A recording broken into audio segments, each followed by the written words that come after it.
Chief Sam, my name is Tim Brown, 5th Battalion, A Division. So I was the first chief on scene after 16 and their other crews arrived. So basically, what I saw when I first got there, we had smoke chugging out of the first side of the A side of the structure.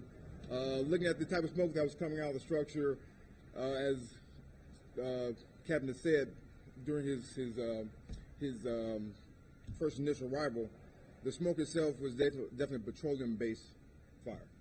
Didn't know exactly what the fire load was underneath the structure, but knew that there was going to be some petroleum-based fire, and the fire was chugging, so I knew it was going to be a very dangerous situation.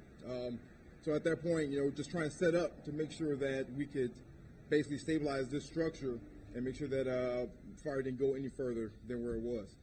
So the biggest thing was just trying to get a hold of what was going on at that fire, get companies around the building to make sure that we could basically defend the rest of the area. So there were a couple of rescue operations going on at the same time, and 16 and the latter 2 companies, they at that time were setting up to begin their rescue operations. At this time, Chief Withers came in to give me support, and I basically passed information on to him and moved on to a different role.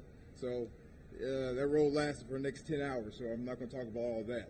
But at that point, I moved on to other roles, and I'll pass it on to Chief Withers. He can speak on his hat.